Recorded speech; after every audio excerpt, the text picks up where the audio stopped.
سلام. النهاردة عندي ده منيو الأسبوع، فيديو مجمع. هنعمل فيه هريسة شطة. بنجيب فلفل أحمر حامي وبارد، وبنغسله كويس وبنطحنه في الكبة الكمية المناسبة، يعني مثلا كيلو ونص كيلو حار.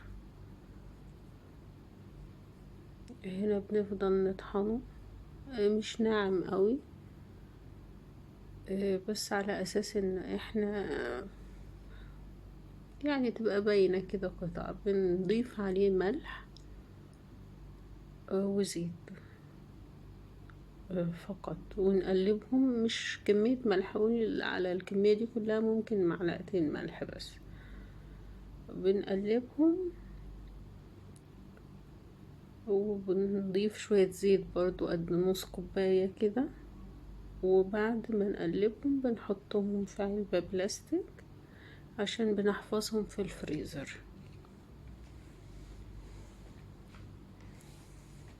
بعد كده هو بناخد على قد استخدامنا، بس مش ما بشيلهاش في التلاجة من تحت، بتفضل موجودة في الفريزر. لما بنعوزها بنطلعها، بناخد منها معلقة كده. هي بتبقى متلجة شوية بس مش كتير بسبب الزيت والملح يعني. هنا بنعبيها في علبة بلاستيك وبنرش شوية زيت على الوش، وبعد كده بشيلها في الفريزر. ممكن تقعد معانا على حسب استخدامنا شهر ولا حاجة، وبنعيد لما الكمية تخلص نشتري تاني ونعمل تاني. ده بالنسبة للهريسة بتاعت الشطة.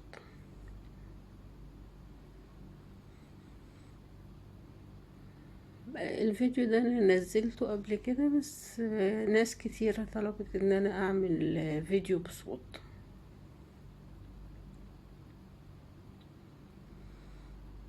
دي اول وصفة. دي تاني وصفة عندنا لحمة في الصينية، من اجمل الوصفات بالنسبة لي واسهلها. بنشتري كيلو لحمة، المقدار لكيلو. بحط عليها ملح وفلفل اسمر وكوباية حليب وبصل، ما بحطش فيها توم، وبيضتين وكم معلقة دقيق. يعني قولي مثلا معلقتين 3 دقيق، ده دقيق. وممكن معلقة بيكنج باودر، بس مش دايما بحط بيكنج باودر. بنقلبهم كويس. بحط تحتها بطاطس، دي شرايح بطاطس مقشراها ورش عليها ملح وفلفل وشوية زيت بس كده دي الصينية دي بستخدمها في أغلب الوصفات عندي، مريحة وجميلة يعني. هنا اللحمة بعد ما عجنتها كويس بإيديا، مبحطهاش في الكبة خالص، بنعجنها بإيدينا كده. باخد منها قطع وارصها كده فوق البطاطس.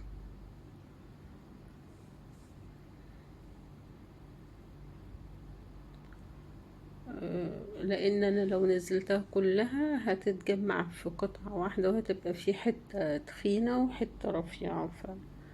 على قد ما بقدر باخد قطعة كده وبسويها بايدي. بنحط عليها شرايح طماطم وفلفل، وعلى الوش كده ممكن قطع زبدة صغيرة، لان اللحمة كان فيها يعني نسبة دهن 10% 15%، مش كتير. فبدخلها الفرن وبتستوي. لو احتاجت للشواية اخر 5 دقايق بس، ممكن تقعد في الفرن 35 دقيقة 40 دقيقة. بناكلها مع العيش المصري بالهنا والشفا. دي الوصفة التالتة.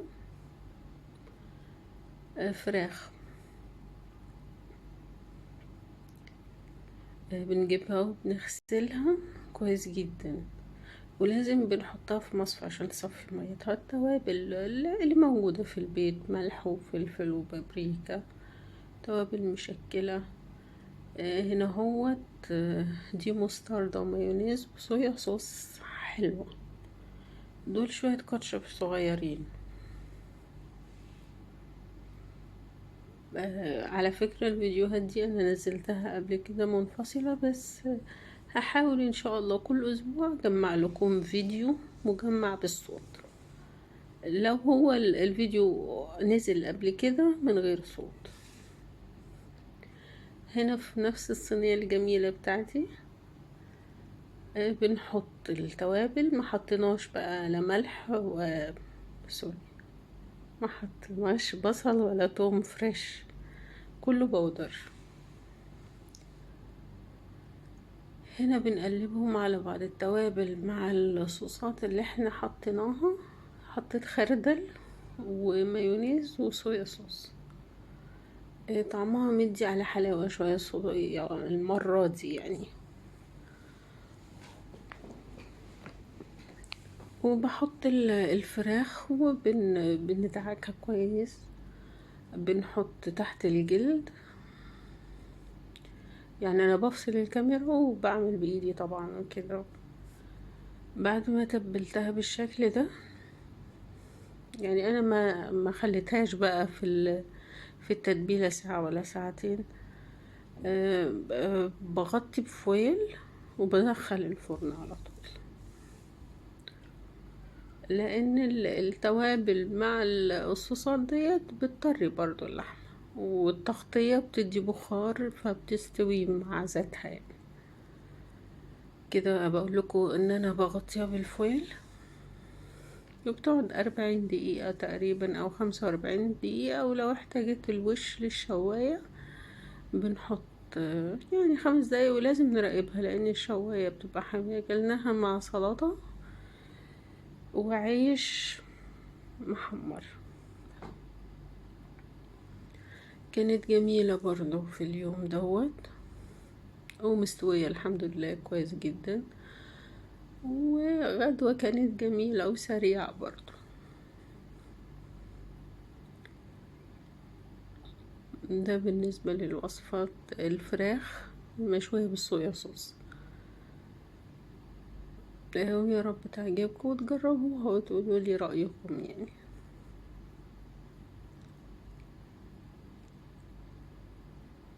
ودي كانت وصفة الفراخ.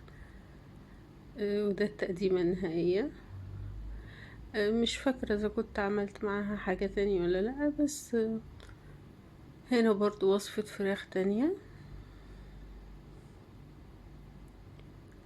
ده كله مش أنا عاملاه في يوم واحد، يعني أنا الفيديوهات عملتها ونزلتها بالفعل.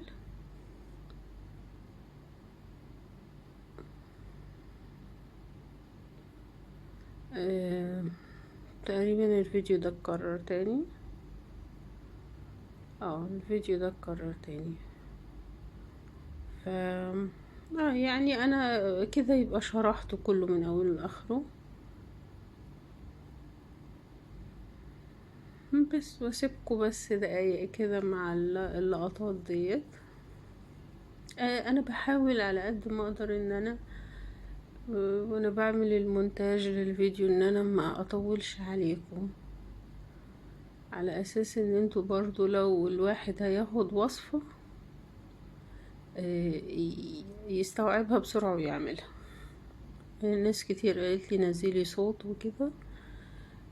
فانا الفيديوهات الجديدة ان شاء الله بنزلها بصوت، كل القديم اجمع مثلا 3 4 مع بعض وبعدين انزله لكم بصوت. ده اللي اقدر اساعد بيه مثلا للناس اللي طلبت الفيديوهات بصوت. وبرضو مش هكتر عليكم في الوقت، يعني ما بين ربع ساعة 10 دقايق بالكتير للفيديو المنيو الأسبوع. ده برضو للتأكيد ان انا مش ما نقعتش الفراخ ولا يوم ولا ساعتين ولا الحاجات دي خالص يعني. التتبيلة دي قوية وعجبتنا بصراحة. فانتي بتحطي الملح على حسب رغبتك، الفلفل بتزيديه شوية صغيرين، يعني معلقة معلقة ونص من بتاعة الشاي، بتبقى حلوة لما يبقى الفلفل الأسمر ظاهر فيها. وبنغطي وبندخل الفرن وبنعمل حاجة تانية، نعمل سلطة مثلا. كنت في الفترة دي حمرت العيش وعملت سلطة وحطيت عليها شوية سماق وكده. انا لما بعمل حاجة جنب الاكل، يعني الوصفة الاساسية والحاجة اللي جنبها اللي ممكن تمشي معاها في الاكل يعني لو شاب مثلا بيشتغل او عايش لوحده او مغترب، ممكن يعمل الوصفة ديت سهلة وسريعة وكده يعني. واكل بيت يعني ممكن ياخد رغيفين كده يحمرهم في شوية زيت، ينفعوا للسلطة زي الفتوش. ولو فات حاجة بنحطها في كيس في التلاجة، ما بيجرالهاش حاجة. بس وهي دي الوصفة. معلش هي اتكررت معايا تاني، بس كانت فرصة ان انا اتكلم معاكم اكتر وكده. هنا الوصفة دي مخلل الفلفل، لسه ما نزلتش، من اسهل الوصفات وجمالها يعني. فلفل حار بنجيبه، بنغسله كويس، بنعمل فيه شق صغير كده، مش بننفده للناحية التانية، هو بس شق صغير كده في كل فلفلاية. بنعبيهم في برطمان، حطيت عليه توم، وتوم صحيح مقشرة طبعا كده ومغسول، وورق لوري، ويمكن فلفل اسود، معلقتين ملح ومعلقة سكر كبيرة. دول معلقتين الملح،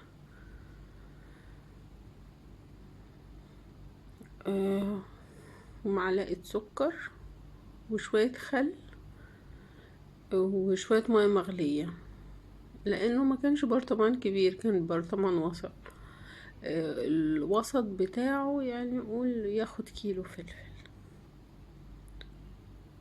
هنا حطيت عليه مياه مغلية وغطيته للآخر، وبعدين ضفت شوية خل على الوش. مكوناته سهلة وسريعة، وكان برضو يعني مش وصفة أساسية، ده كان مع حاجة بعملها فلقيت شوية فلفل فروحت عاملاهم بالمرة يعني.